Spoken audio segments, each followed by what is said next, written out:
Assalamualaikum warahmatullahi wabarakatuh. Balik lagi di channel Akbar JK. Nah, ini ada informasi ya, informasi yang sangat menarik yang mana itu peneliti ICW merasa diancam, ada ancaman ya, ada ancaman pembunuhan usai mereka itu mengomentari atau mengkritik Pak Jokowi. Dan ini juga katanya ada kaitannya juga terkait OCCRP. Dan juga ini ada video yang mana Pak Jokowi itu membuka ungkapan perasaan hati Ibu Iriana yang tahu suaminya alias Pak Jokowi ini setelah pensiun selalu diserang ya. Nah, seperti apa itu lengkapnya, langsung aja kita simak videonya berikut ini. Sama tim advokasi untuk demokrasi melakukan laporan terkait dengan upaya doxing yang dialami oleh peneliti ICW beberapa tanggal 3 Januari kemarin gitu ya. Hal tersebut menurut kami, satu, dia melanggar ketentuan Undang-Undang Perlindungan Data Pribadi dan juga Administrasi Kependudukan. Dan yang kedua, ini kami menilai juga bagian dari upaya mengaburkan pesan atau kritik yang hendak disampaikan oleh ICW dan juga masyarakat sipil lain.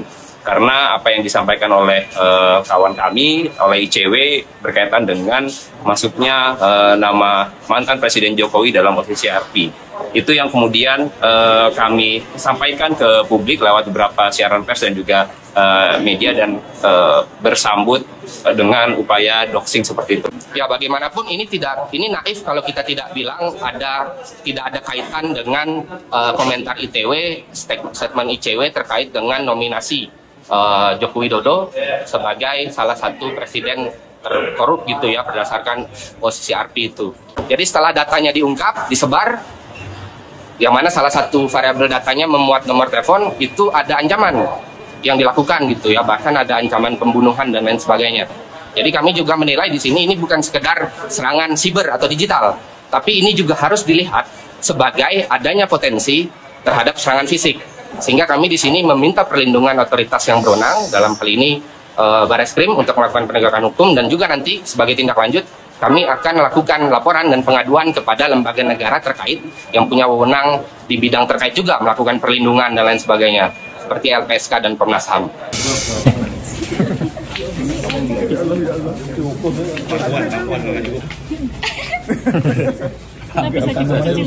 Nggak usah suruh masuk kok. Jangan Pak, nanti kerasan Pak. Bahkan disuruh masuk. Katanya yang sulit-sulit. Ya udah Pak, kalau gitu kata-kata hari ini Pak. Pak, terima kasih duriannya. Pak Izin, kemarin itu di Jakarta kan ada staf penelitinya ICW. Dia menjadi korban doxing setelah mengomentari OCCRP. Nah, ini sejumlah pihak mengkaitkan dengan itu. Mungkin ada tanggapan.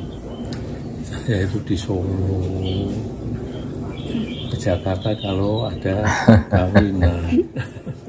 Jadi ada yang mengatakan bahwa Ya, jangan semua hal dikaitkan dengan saya.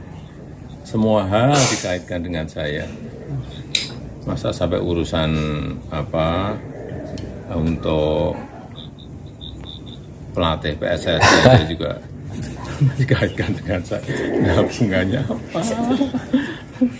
Ya, yang paling penting kalau ada yang melanggar ya diproses hukum saja, gitu aja saya kira. Ya. Pak, kalau sekarang udah pensiun, udah di Solo, tapi terus dikait-kaitkan dengan semua hal yang ada terjadi di Jakarta, terutama terkait politik. Ini perasaannya gimana Pak? Sama sekalian kalau untuk Ya biasa aja. Kalau Bu Iriana kemarin juga nggak biasa aja lah, biasa saja. Kalau Ibu Iriana reaksinya gimana Pak? Ya biasa saja. Biasa saja. Biasa saja. Artinya menyayangkan nggak sih Pak kalau masih udah di sini tapi terus dikait-kaitkan? Ya biasa saja lah, biasa saja. Terus Pak, kamar istirahat Pak. Besok kalau ketemu besok. Siap Mas di Pak. Wah, ini. Jangan gitu. Udah duren Mas di. Kesehatan dulu.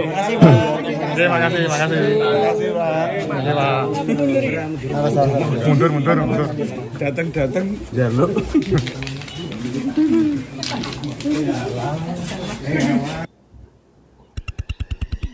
Teknologi berkembang tanpa batas. Para pembenci Jokowi harus baca majalah Tempo edisi 12 Januari. Judul laporan utamanya, Akhirnya Mendunia. Dalam subjudulnya, Tempo menerangkan, Tempo ingin mengungkapkan bagaimana Jokowi menjadi finalis pemimpin terkorup 2024. Nah, di dalamnya itu ada wawancara Tempo dengan Drew Sullivan, pendiri Organized Crime and Corruption Reporting Project alias OCCRP. OCCRP ini yang di Indonesia disebut-sebut sebagai organisasi internasional yang menilai Jokowi sebagai salah seorang presiden terkorup di dunia. Yang menarik dalam wawancara itu, Drew kembali mengatakan bahwa OCCRP tidak menemukan bahwa Jokowi melakukan korupsi. Saya katakan kembali karena sebenarnya awal Januari lalu OCCRP sudah menyatakan mereka tidak menemukan bukti bahwa Jokowi melakukan korupsi finansial selama menjabat presiden. Tapi wawancara Tempo terbaru ini semakin jelas menunjukkan kebersihan Jokowi. Menurut Drew, mereka tidak menemukan Jokowi mencuri miliaran dolar. Mereka tidak menemukan Jokowi membunuh orang. Mereka tidak menemukan Jokowi membatasi demokrasi. Menurut OCCRP, Jokowi juga tidak mengoperasikan kelompok kejahatan terorganisasi yang berkaitan dengan narkoba dan perdagangan orang. Clear ya? Sebagai pendukung Jokowi, tentu saja saya bahagia sekali dengan pernyataan Drew itu. Kini, setiap orang yang bilang Jokowi itu garong uang rakyat atau pemimpin yang mengancam demokrasi, bisa kita minta untuk membaca laporan Tempo ini. OCCRP adalah sebuah lembaga laporan investigatif terbesar di dunia. Jadi kalau mereka sudah menyatakan bahwa mereka tidak menemukan bukti bahwa Jokowi melakukan korupsi keuangan, tidakkah para pembenci Jokowi ya seharusnya tidak mengulang-ulang fitnah bahwa OCCRP menobatkan Jokowi sebagai salah satu koruptor terbesar di dunia saat ini. Tapi kalau sebenarnya OCCRP menganggap Jokowi bersih dari tuduhan korupsi, mengapa mereka tetap menempatkan Jokowi sebagai salah satu finalis pemimpin korup di dunia? Drew juga menjelaskan masalah ini kepada wartawan Tempo. Dia menjelaskan bahwa Jokowi dimasukkan sebagai finalis pemimpin korup berdasarkan suara publik. Ada banyak yang memilih dia, kata Drew. Jadi nama Jokowi masuk dalam daftar finalis bukan karena penilaian OCCRP. OCCRP itu mengundang pembaca dari seluruh dunia untuk memasukkan nama-nama yang dianggap sebagai pemimpin terkorup. Ada 55.000 netizen mengirimkan nama nominasi. Ini menurut Drew adalah jumlah nominasi terbanyak dibandingkan tahun-tahun sebelumnya. Yang terbanyak dinominasikan tahun ini adalah Presiden Kenya dengan 40.000 suara. Baru kemudian Jokowi dengan 7.200 suara. Apakah 7.200 suara itu adalah suara para ahli dari OCCRP? Ya tentu saja bukan. Itu adalah suara netizen yang saya duga datang dari Indonesia. Jadi nama Jokowi muncul dalam daftar finalis pemimpin terkorup karena ada 7.200 orang Indonesia mengirimkan nama Jokowi. Untungnya OCCRP tidak begitu saja menggunakan daftar nominasi berdasarkan suara netizen itu. Tapi bagaimanapun ya sebagai bentuk transparansi dan akuntabilitas mereka, OCCRP merasa harus memuat nama Jokowi sebagai salah satu finalis. Tapi celakanya para pembenci Jokowi di Indonesia dengan sengaja memelintirnya sehingga seolah-olah Jokowi adalah salah seorang pemimpin terkorup di dunia menurut OCCRP. Jadi sekarang jelas ya, OCCRP sendiri tidak pernah menilai Jokowi sebagai pemimpin korup. Nah, kalau tadi saya memuji Tempo karena memuat wawancara Drew dengan jujur, sekarang giliran saya harus mempertanyakan integritas jurnalistik Tempo. Wawancara dengan Drew Sullivan ini adalah salah satu bagian dari laporan utama Tempo berjudul Akhirnya Mendunia. Laporan panjang itu diisi oleh narasi yang sangat kental menuduh Jokowi sebagai pelaku korupsi tingkat dunia. Serangan terhadap Jokowi itu paling terasa di editorial mereka. Sejak awal tulisan, Tempo menyayangkan mengapa masyarakat Indonesia tidak memprotes OCCRP karena tak menempatkan Jokowi di urutan teratas tokoh kejahatan terorganisasi dan korupsi tahun 2024. Bayangkan, Tempo minta kita memprotes lembaga internasional itu hanya karena OCCRP tidak menganggap Jokowi pemimpin terkorup di dunia. Seperti saya katakan, OCCRP tidak pernah menyebut Jokowi korup, apalagi terkorup. Yang ada adalah daftar nama-nama pemimpin yang dinominasikan sebagai pemimpin korup dunia oleh pembaca atau netizen, tapi bukan oleh LCCRP. Dalam editorial itu, Tempo juga menyebarkan kabar bohong tentang Partai Solidaritas Indonesia (PSI) yang ketua umumnya adalah putra Jokowi, Kaisang Pangarep. Tempo misalnya menyatakan, PSI menekan sejumlah media agar mencabut berita tentang OCCRP. Sayangnya Tempo tidak menyebut media mana yang mengaku ditekan PSI. Tapi karena saya adalah anggota PSI, saya bisa dengan tegas mengatakan, ini jelas bohong. Kaisang itu sama sekali tidak memberi instruksi apa-apa. Dan sebagai sebuah partai yang lolos ke DPR pun tidak, bagaimana mungkin PSI menekan media? Lebih jauh Tempo juga menulis, saya kutip lengkap ya tulisannya. Upaya Jokowi dan pendukungnya membela diri sia-sia karena para pemimpin korup itu terpilih masuk nominasi berdasarkan survei kualitatif secara global. Sungguh keliru bila keputusan OCCRP hanya dinilai semata-mata secara kuantitatif, apalagi menanyakan bukti material legal dari tuduhan tersebut. Itu kata Tempo. Narasi Tempo ini sungguh berantakan. Kalaulah Jokowi disebut sebagai salah seorang pemimpin korup yang terpilih masuk nominasi, itu kan jelas tidak terjadi karena survei kualitatif.